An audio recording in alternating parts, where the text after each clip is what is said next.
you.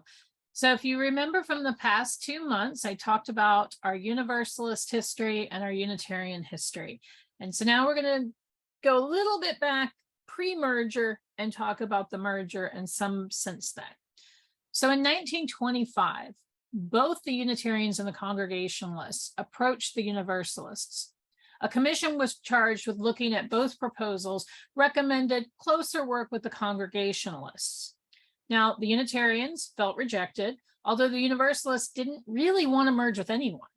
They were concerned that the Congregationalists would absorb Universalism and that the Unitarians were not rooted in Christian traditions. In 1931, the Unitarians approached the Universalists again.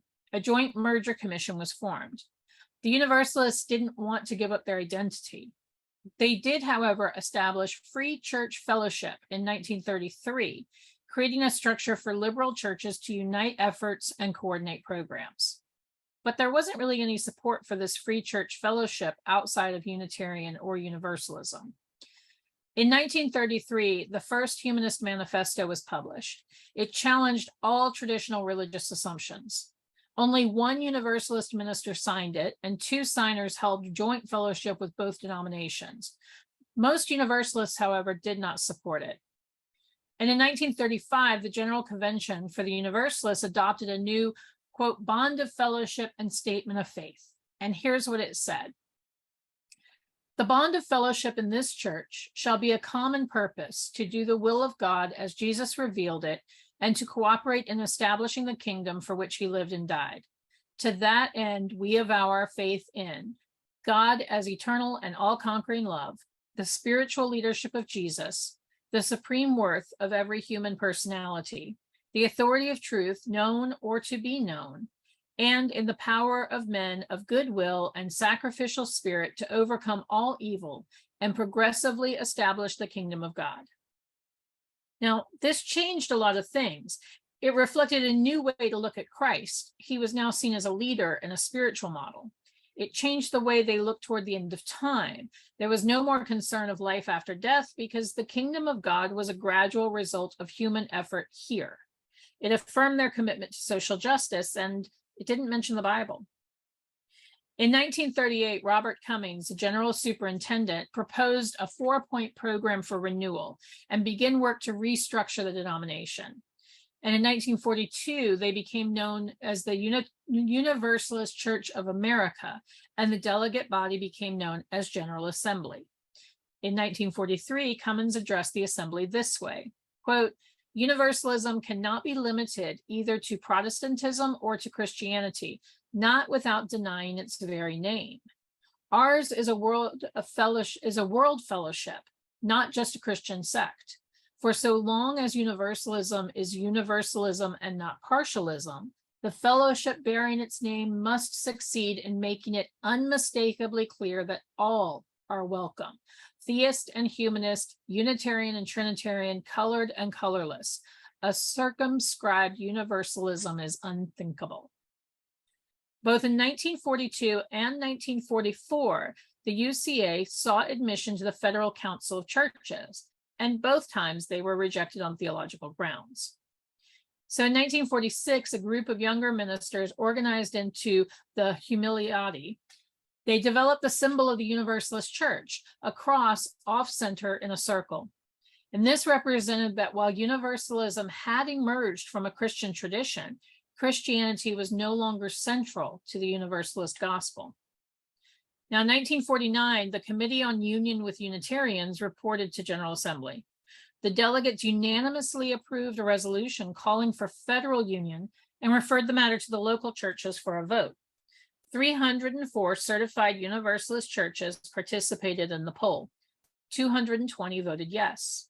The Council of Liberal Churches formed and combined publication, publicity, and religious education efforts.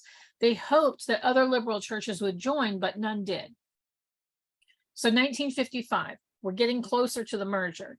The committee recommended that General Assembly appoint members to a joint merger commission to study the union between the AUA, the American Unitarian Association, and the UCA, the Universalist Church of America, and it was a 12-member commission.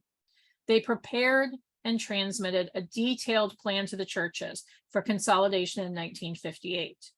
The churches studied the plan as they prepared to come to Syracuse, New York the next year.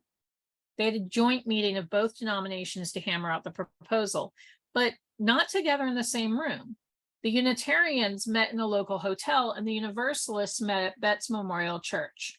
A telephone connected to them.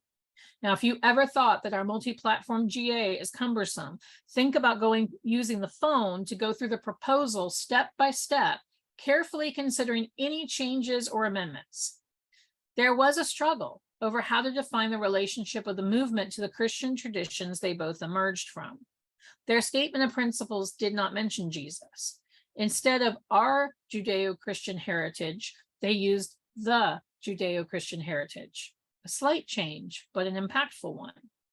The two bodies voted overwhelmingly for single merger proposal and sent it to the churches. They then had 2 months for camps to try to sway votes. The conservative Universalists saw the merger as another threat to their Christian faith. They called for cooperation but not consolidation. The Unitarians were afraid that a merger would slow or stop their renewal and renaissance. Unitarian humanists were fearful of the theological conservatism of the Universalists, and the Universalists were fearful of Unitarian intellectualism and being swallowed up by the larger body. But the merger was unavoidable. By this point, the larger, most influential urban churches were already merged. The two national youth groups merged back in 1953 to create the Liberal Religious Youth, or LRY. Both denominations were using the same hymnals, the same religious education materials, and drawing ministers from the same schools. They conceded that there were more differences within each denomination than between them. Many felt the merger would strengthen the voice of liberal religion, expand influence, and enhance prospects. So how'd it go? Well, the final vote saw 79% of the Universalists approving the merger and 91% of the Unitarians approving. Now, that was just to agree to merge. There was still more work to do. The final step involved, again, having separate meetings at the same time. Out of 430 Universalist delegates, 365 voted to finalize the merger. Out of 868 Unitarian delegates, 725 voted to finalize the merger. So, in May 1961, the American Unitarian Association and the Universalist Church of America became the Unitarian Universalist Association, missing a great opportunity to rename ourselves something much, much shorter, but whatever. This merger took place 100 years after the first serious proposal. At the same time, 11 churches and fellowships in Canada became the Canadian Unitarian Council. The CUC is affiliated with the UUA and was designed to serve the needs and interests of Canadian congregations. Other mergers took years. The Unitarian Women's Alliance and the Association of Universalist Women became the UU Women's Federation. The Unitarian Service Committee and the Universalist Service Committee became the UU Service Committee, or the UUSC. Each denomination had their own church of the larger fellowship, although originally they were church by mail. They merged to become the single church of the larger fellowship, or CLF. However, this was not without pain. The Universalists felt betrayed and lost. Greeley, who had been the president of the AUA, became the UUA president. And this was controversial because there had been kind of an unspoken agreement that neither the AUA or the UCA presidents would run for the new UUA presidency. In addition to this, the UUA decided they couldn't support 4 theological schools, so they closed 2 of the Universalist schools. Also, the shortening of Unitarian Universalism into Unitarian gave the Universalists a sense that they had been swallowed up, one of the fears they had in the beginning of the conversations about the merger. So the merging of the 2 conventions was also difficult. The new structure followed the Unitarian pattern of regional districts, which left the Universalist state conventions in limbo. Some state conventions didn't dissolve because they had endowments that they just didn't want to lose. In these early years of the UUA, it seemed like a lot of the Universalist contributions to liberal religion were in danger of being forgotten, and they felt that their sensitivities were being ignored in the name of institutional streamlining. However, the work continued. During the civil rights fight, the UUA called on Unitarian Universalists to respond, and they did. James Reeb, a Unitarian Universalist clergy member, was killed in Selma, and Viola Luizzo, a member of the Detroit church, was also killed as she was driving back to Selma. Now, with the work in this realm, you would think that UUs would be able to deal with the issues that the Universalists mentioned many years prior. We must conquer our miserable prejudices. The Universalists understood that desegregation would not signal the end of racism. According to David Bumbaugh, quote, wrapped up in the political struggles of the 1960s, Unitarian Universalists were so busy trying to change them that they had little time to examine the racist assumptions built into their own predominantly white upper middle class institution. And according to Reverend Mark Morrison Reed, who has done extensive research into our history around race, it wasn't until 2 years after the merger that the UUA General Assembly took up the issue of racial inclusiveness. That would be 1963. The issue at hand was an amendment to the UUA Constitution that stated that member congregations must, quote, maintain a policy of admitting persons to membership without discrimination of race, color, or national origin if they wanted to maintain their voting rights within the organization. Basically, congregation wanted to be able to vote at General Assembly, they must be inclusive. There was controversy about this amendment. The controversy centered on whether or not it interfered with congregational polity.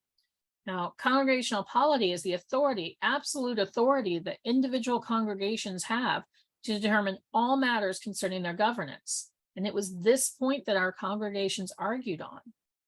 Duncan Howlett, the minister of All Souls Church Unitarian in Washington, D.C., said, quote, the question before us is not integration. On that, all of us are virtually agreed. The question is how we're going to achieve it in our kind of denomination. In freedom, we shall do it, not by legislation and not by constitutional amendment. By the way, Howlett was a longtime civil rights advocate. So how did it turn out? Well, the vote required a 2/3 majority to pass, and the results were summarized in the 1964 UUA directory. And I'm just going to read what it said. Quote, the motion to adopt the amendment was defeated, the vote being 436 in favor and 379 against. On a motion to reconsider, the amendment was again defeated, 459 being in favor and 383 being against. By vote of the meeting, a resolution reminding churches and fellowships of their ethical responsibility to admit members without discrimination was laid on the table until other general resolutions were in order. Now, Mark Morrison Reed says, quote, when this new resolution was introduced and debated later in the assembly, it was adopted overwhelmingly, 585 voting in favor and only 6 against. So good, right? It got passed, but it didn't, not really. What passed was a resolution, not an amendment, that reminded our congregations that they had an ethical responsibility, nothing binding, nothing that would have set us apart by rising up and saying, as 3 years later, Dr. Martin Luther King Jr. encouraged us to do, nothing that said, quote, we affirm the essential immorality of racial segregation. Now, remember, the Universalists had already given that kind of statement way back before this all happened. A few years ago, more than a few years ago now, I was sitting in my UU history class in seminary, and the Reverend Mark Morrison Reed was at the time an adjunct professor with Meadville Lombard, and he came to speak to our class. And that day in class, he stood before us with tears in his eyes and said, we will never know who we are missing from here. Now, he was referring to the period in our UU history known as the Empowerment Saga.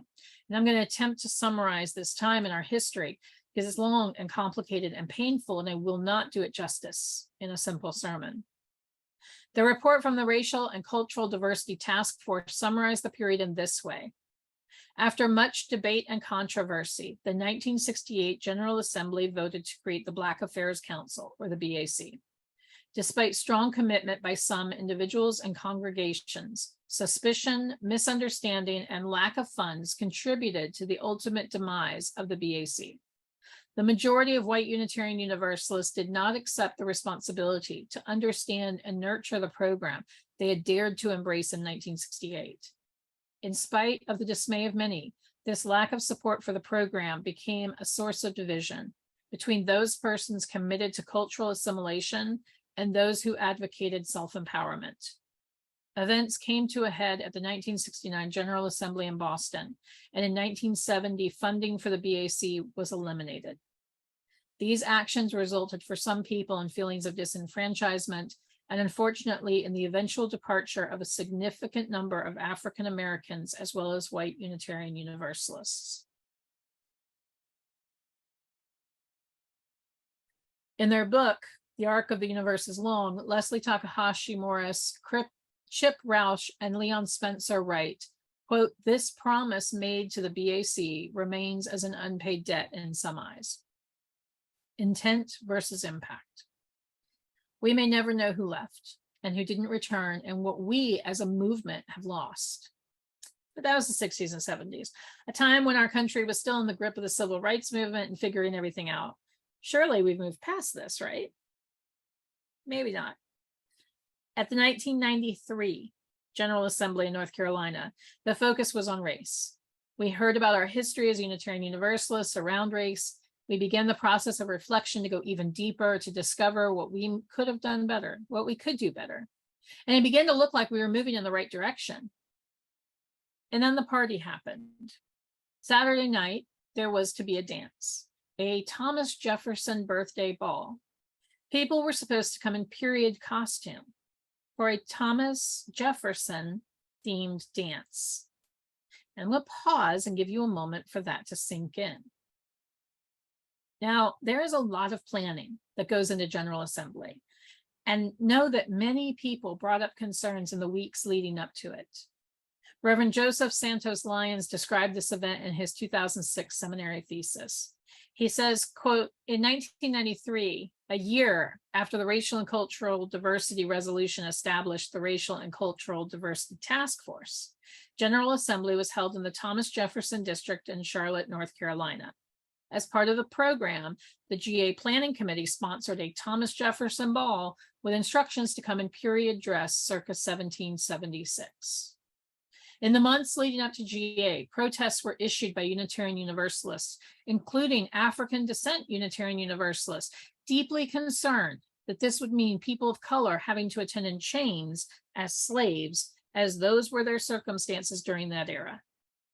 Due to miscommunication and misplaced intentions, the Thomas Jefferson ball was still held, despite concerns and communications raised in advance of GA. Y'all, the ball was still held. More than 400 people chose not to attend it. Denny Davidoff, of blessed memory, was elected as moderator that day during session. She chose not to attend the dance, even though it meant skipping some official celebrations of her victories. She said, quote, "To me, it was and always will be a perfect example of how asleep we good people can be." Keith Cron, a member of the GA Planning Committee, reflected later, quote, "We think of racism as being an overt thing. And as someone who has lived in the South and had seen as a fifth grader my elementary school become integrated, I knew what racism was. And I was right, or half right. There are a lot of people who consciously want people of color to be second-class citizens. What I and the rest of the planning committee didn't know at the time was that much of racism is not conscious. It's just part of the system, and you have to be awake to see it." Now, it would be easy to think that we have moved beyond this. It would be easy to think that now we're in 2023 and we are more aware of our behavior as Unitarian Universalists. It would be easy to think that we have realized our intent versus our impact and how we could do better. And we would be wrong. We would be wrong. In March of 2017, a time a colleague calls our spring disruption, it was announced that Reverend Andy Burnett was hired to replace Reverend Ken Hurto as the regional lead for the Southern region, our region. Now, Burnett was a white male minister from Arizona. He was hired to replace another white male minister. And I'm sure many didn't think much of it at first. After all, the 5 regional leads were all white ministers. Most of the top positions in the UUA at that time were held by white people. And when news of this was breaking, I was sitting in a Chicago hostel room with a classmate from Alabama. And we shrugged at the business of usual of hiring yet another white man for a leadership position. What got us going was that Burnett had no intention of moving from Arizona, and we felt he couldn't understand our culture here in the southern region. We wondered, well, who else had applied, and if there'd been any candidates from within the region. And then more news started to come out about the hiring decision. Christina Rivera, the Director of Administration and Finance at Thomas Jefferson Memorial Church, UU, in Charlottesville, Virginia, and a UUA trustee who was Chicana Latina, told colleagues at a retreat for religious professionals that she had been a finalist for the job, but was told she was not a right fit for the team. This took off within the ministerial colleague circles. An email to the board signed by 121 UU ministers and other religious professionals said, quote, "The practice of hiring white people nearly to the exclusion of hiring people of color is alarming and not indicative of the communal practice to which our faith calls us." On March 27th, UUA President Peter Morales wrote to the UUA staff and said, quote, "There are two fundamental truths I want to convey. First, we are not where we ought to be in terms of diversity of the staff, particularly at the leadership level. I don't know of anyone at the UUA who disagrees with that. Second, and this seems to have been lost in the focus on the immediate situation, we have made significant progress. We need to hold both our shortcomings and our successes if we are to move forward together." Aisha Hauser, Director of Religious Education at East Shore Unitarian Church in Bellevue, Washington, and a member of the UUA nominating committee, said in response, quote, "It is not enough to say we believe in equality. It is not about intention, but impact. And the impact is a white supremacy paradigm with zero accountability." Now, this whole situation did lead to the eventual resignations of a number of key staff, including Peter Morales. And many of us thought we were on the right track because now we're having conversations about all this. And again, many of us would be wrong. In the summer 2018 issue of UU World, it was reported that the UUA had been asked to help resolve more than 15 congregational conflicts involving religious professionals of color in just that church year. UU World also reported the other high-profile case involves an anonymous racist written message left by a parishioner at the Thomas Jefferson Memorial Church Unitarian Universalist in Charlottesville, Virginia, targeting Christina Rivera, its Director of Administration and Finance. Rivera is also a UUA trustee who is one of 3 religious educators of color who had developed the white supremacy teach-in, which involved hundreds of UUA congregations since last spring. Yeah, that Christina Rivera, left by a congregant at her church. In October 2018, another anonymous racist note was sent to the UUA headquarters targeting one of the leaders of the youth caucus. That leader, Christina Rivera's son. On December 11, 2018, Christina Rivera resigned from her position as a UUA board trustee. Co-moderators Alondria Williams and Mr. Barb Grieve said about the resignation, quote, "We are angered and frustrated by the white supremacy culture within UUism that has some believing letters of hate and threats are acceptable forms of expression. This is not reflective of the faith either of us has been taught from childhood, and it must cease immediately." And sadly, there are still more issues that have come up since then. We've misstepped with our LGBTQ siblings as well, including our LGBTQ ministers. We have made mistakes with our youth by dismantling our youth programs. We have made mistakes in how we talk to one another. We have allowed the patterns of arguments to continue. And if you look back at what I talked about the last 2 months, this is part of our DNA, unfortunately. And now here we are at another pivotal point of our denominational history where we are looking at our Article 2 and our principles and our sources and all of that, as we are tasked to do every 10 years, because ours is a living tradition. And we still have people arguing over semantics and words. Our 8th principle project was developed by a woman of color, a religious professional of color, who said, "This is what we need. Show us your impact, not just your intention." And we still argue about it. And so that kind of leaves us in a slump, right? This is who we are. This is what we've been. And we have a moment where we can change. Now is the time for us to rise up, being mindful of our history and mindful of what we're leaving for our Unitarian Universalists in the future. How is a doctoral student and minister going to look at our history 50, 60, 100 years from now and look back at this time? And what will they say about us? Let us continue to look to the past to see who we are, who we've come from, and let us help shape our future. Amen. May it be so, and blessed be.